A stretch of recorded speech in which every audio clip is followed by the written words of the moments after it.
Hey guys, we're going to do a series on theology related to presuppositional apologetics, because when we get into debating with and disputing with contrary worldviews and trying to bring into captivity all of these thoughts to the obedience of Christ, we need to have an understanding of the attributes of the Christian God. We're defending the Christian conception of God, so we should know what the Bible teaches regarding His attributes.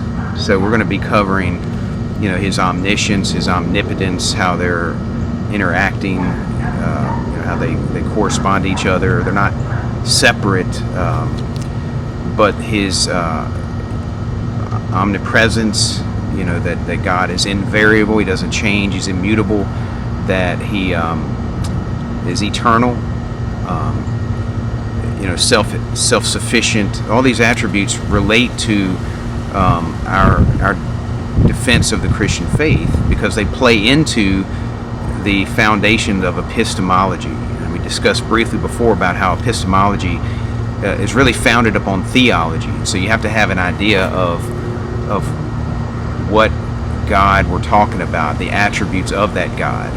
So when you talk to unbelievers, they all are going to have all these wild ideas of God and His attributes and what He's like, and we mentioned before that we should challenge them on their ideas of God. Don't just let them say things about God. Challenge them on how they would know what they claim to know about God. Of course, we know what we know about God from His special revelation in the Scriptures, as well as the natural revelation through His creation, which we're going to be discussing those things in this series. But we want to challenge what they think about God, but we also want to have a functional understanding of the Christian God, so that we can explain how that relates to laws, universal laws that are non-physical, like the laws of logic and the laws of mathematics.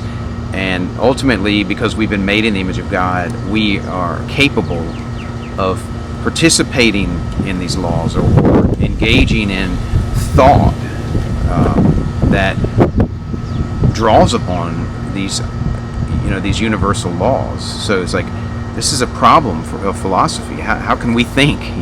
How is thought possible? But this is something that we have to consider. This is something that we have to point out to the unbelievers, that they don't have a conception that can justify thought where the Scriptures do. So we're going to go through a series of these, so hopefully it'll be helpful to you prayerfully. So let's start with the Scripture.